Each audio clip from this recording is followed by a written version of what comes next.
Hi friends, welcome to work shop. நம்ம இப்போ பார்க்குறது வந்து ஒரு 550 லிட்ரு விசிக்கூலர்.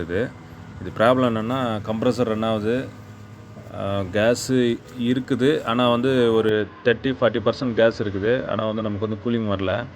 அது நம்ம ரிமூவ் பண்ணி செக் பண்ணதில் கூலிங் காயிலில் வந்து ஆயில் இருக்குது.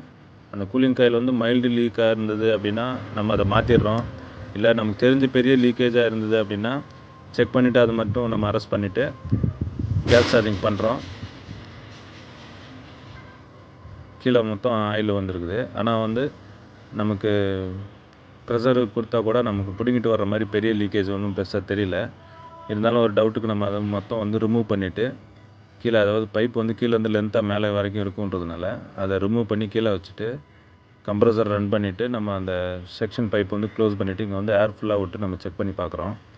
ஷாம்பு வாட்டர் ஃபுல்லாக விட்டு ஒரு வேளை ஏதாவது பபுள்ஸ் வர அளவுக்கு லீக் இருந்தது அப்படின்னா அந்த லீக்கேஜ் மட்டும் நம்ம அரெஸ்ட் பண்ண முடிஞ்சுது அப்படின்னா பண்ணுறோம். இல்லை அப்படின்னா கூலிங் காயில் வந்து வேறு கூலிங் காயில், அதாவது நம்மக்கிட்ட வந்து ஒரு 260 லிட்ரு ரேஞ்சில் உள்ள ஒரு விசிக்கூலர் கூலிங் காயில் இருக்குது, சேம் சைஸு. ஆனால் ஒரு ரோ வந்து கம்மியாகும். இதுக்கு வந்து 3 வருஷம் 4 ரோ அந்த மாதிரி வரும். அது வந்து அதுவும் வந்து 3 வருஷம் ஆனால் 3 ரோ வரும். அது ஆனால் சரியாக போய்டும். இதுக்கு ரிமூவ் பண்ணிவிட்டு செக் பண்ணிவிட்டு சரி வரல அப்படின்னா அதை வந்து நம்ம மாற்றிடுறோம். இதில் வந்து இவங்க கம்ப்ரஸர் வந்து 113 போட்டிருக்காங்க ஓயில்.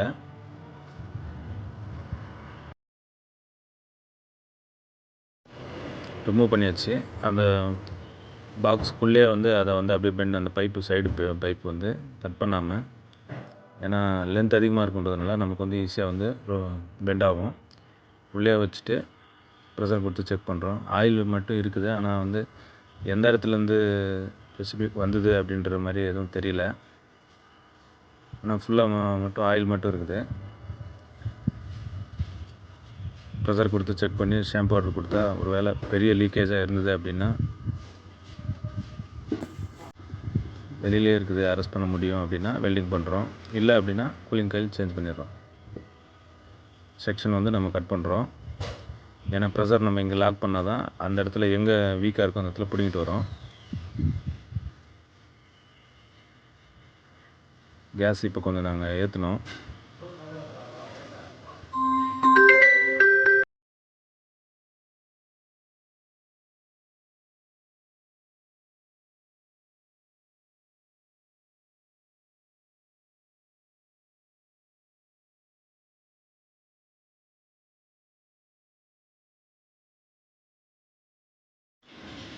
செக்ஷன் வந்து நம்ம ப்ரெஷர் வந்து லாக் பண்ணுறோம். கம்ப்ரஸர் ரன்னிங்கில் விட்டு ஷாம்பு வாட்டர் ஃபுல்லாக ஊற்றி பார்க்குறோம்.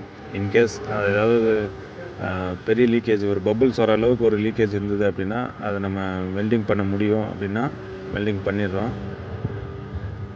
எதுவும் தெரியல, மைல்டு லீக்கேஜ் தான் அப்படின்னா நம்ம இதை அப்படியே வந்து திருப்பி நம்ம ஃபிட் பண்ணுறது அது தப்பாயிடும். ஏன்னா 1 மந்த் வரலாம், இல்லை 1.5 மாதம் 2 மாதம் வரலாம், திருப்பி வந்து லீக்கேஜ் ஆகிடும். ஏன்னா விசிக்குலர் பெரிய பாக்ஸ்னால் ஒரு பெரிய கடையில் தான் வச்சுருப்பாங்க. அவங்களுக்கு வந்து திடீர்னு வந்து கூலிங் கம்மியாகிடுச்சு அப்படின்னா கொஞ்சம் ரிஸ்க் ஆகிடும் கிடக்கிறது. அதனால் நம்ம முடிஞ்ச வரைக்கும் லீக்கேஜ் பெருசாக இருந்தால் செக் பண்ணுறோம். இல்லை அப்படின்னா கூலிங் கையில் மாற்றிட்டு ஃபிட் பண்ணிவிட்டு வேக்யூம் வச்சுட்டு கேஸ் சார்ஜிங் பண்ணிடுறோம்.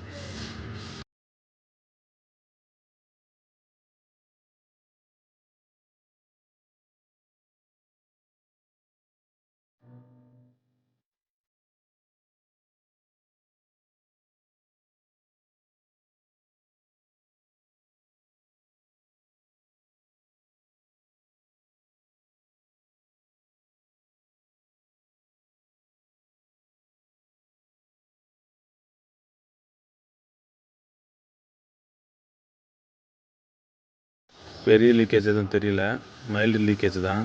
இருந்தாலும் இது அப்படியே நம்ம ஏற்றுறது வேஸ்ட்டு தான். நம்ம வந்து இது வேறு கூலிங் காயில். இது வித்து அதே சைஸ் தான், ஆனால் வந்து ஒரு ரோ வந்து கம்மியாக இருக்கும் அதை விட. அதனால் இதை நம்ம அந்த கட் பண்ணிவிட்டு அதே இடத்துல இதை வந்து நம்ம வெல்டிங் வச்சுட்டு, கேப்லர் கூட பழைய கேப்லரு, இதுக்கு வந்து கொஞ்சம் 4 அந்த சைஸ் இருக்குது. 4 விட பெரிய சைஸ் போல் இருக்குது. இருந்தாலும் அந்த கூலிங் காயிலுக்கு இது வந்து சரியாக போயிடும். இது பிளாக் அந்த மாதிரி ப்ராப்ளம்லாம் இல்லை, மைல்டு லீக்கேஜ் மட்டும்தான். ஸோ அந்த இதுக்கு ரெண்டும் வச்சுட்டு செக்ஷன் மட்டும் ஒரு 2-3 வாட்டி ப்ரெஷ் அவுட் பண்ணுறோம். ஒரு வேளை இது பழைய கூலிங் காயில் ஏதாவது டெஸ்ட்டோ இல்லை இந்த கேப்லரில் ஏதாவது ஆயில் கீழ் பிளாக் ஆகிருந்துருக்கும். அதெல்லாம் வந்து ரிமூவ் பண்ணிவிட்டு நீட்டாக வேக்யூம் வச்சுட்டு கேஸ் சார்ஜிங் பண்ணுறோம். இது வந்து ஒரு 260-80 அந்த ரேஞ்சு, அதாவது பாக்ஸ் அதுவும் ஒரு 6 ஃபீட்டு அந்த மாதிரி வரும். ஆனால் அந்த காயில் சைஸுன்னா இதுக்கும் அதுக்கும்னா டிஃப்ரெண்ட்னா ஒரே ஒரு ரோ 3 வருஷம் வந்து கம்மியாகுது, ஒரு ரோ வந்து கம்மியாகுது, அவ்வளோதான். ஆனால் வந்து சரியாக போயிடும்.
வெல்டிங் அடிச்சுட்டு செக்ஷனை கூட நம்ம க்ளீன் பண்ணிடுறோம். ஒரு வேளை கேப்லர் பழைய அந்த கேப்லரில் ஏதாவது டஸ்ட்டு இல்லை காயில் ஏதாவது டஸ்ட் இருந்தால் கூட கொஞ்சம் நமக்கு ரிமூவ் ஆகிடும்.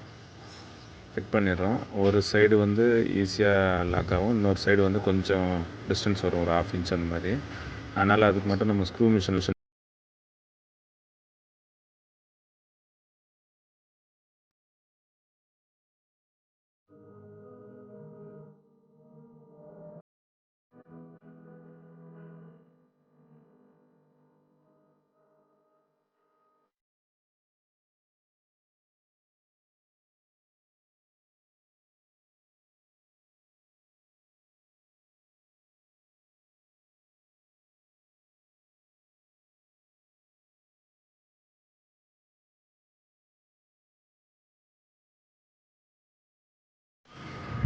கூலிங் காயில் சீட்டிங் ஆகிடுச்சு. அந்த பேனலை கூட நம்ம ஃபிட் பண்ணிவிட்டு வேக்யூம் வச்சுட்டு நம்ம வந்து கேஸ் சார்ஜிங் பண்ணுறோம்.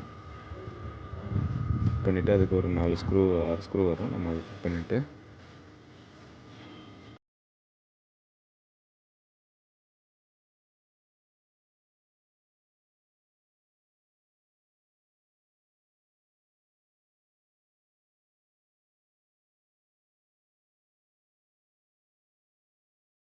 செக்ஷன் பைப் வந்து நம்ம வெல்டிங் வச்சிடுறோம். வச்சுட்டு அடுத்து நான் வேக்யூம் வைக்கணும்.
வேக்யூம் வந்து ஒரு 15 நிமிஷம் வச்சாச்சு. இப்போ டெம்பரேச்சர் வந்து 43 இருக்குது. இந்த பாக்ஸோட டெம்பரேச்சர்னால் 10 வரும். 10 வந்ததுக்கப்புறம் கட் ஆஃப் ஆகும். அதுக்கப்புறம் ஒரு 12-13 வந்ததுக்கப்புறம் ஆன் ஆகுது. 43லேருந்து, அதாவது ரூம் டெம்பரேச்சர் 43, இப்போ 10 வரைக்கும் வரணும்.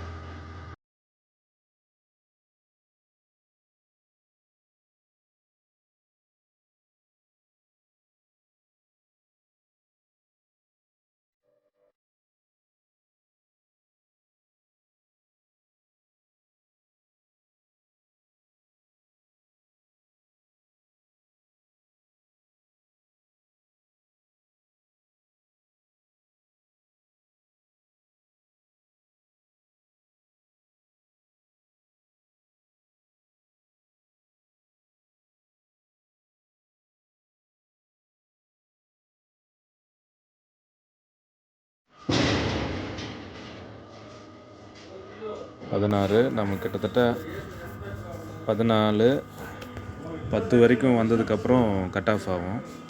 அது வரைக்கும் செக் பண்ணிட்டோம் அப்படின்னா நமக்கு வந்து 100% இந்த பாக்ஸை பொறுத்த வரைக்கும் 100% கூலிங்ன்றது சரியாக போச்சுன்னு கணக்கு. ஏன்னா அதை விட கம்மி வராது. இது 10 வரைக்கும் வந்ததுக்குன்னா கட் ஆஃப் ஆகும். 11 அடுத்து 10 வந்துச்சுன்னா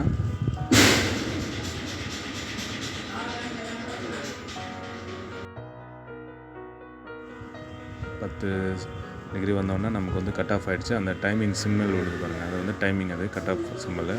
கீழே ஃபேனு கம்ப்ரஸர் ரெண்டும் வந்து ஆஃப் ஆகிடும். நெக்ஸ்ட்டு 12 14 வந்தோடனே திருப்பி வந்து ஆன் ஆகும். இந்த வீடியோ பிடிச்சா லைக் பண்ணுங்கள் ஃப்ரெண்ட்ஸ். நம்ம ஃப்ரெண்ட்ஸ்க்கு வந்து ஷேர் பண்ணுங்கள். மறக்காமல் நம்ம சேனலை வந்து சப்ஸ்கிரைப் பண்ணுங்கள்.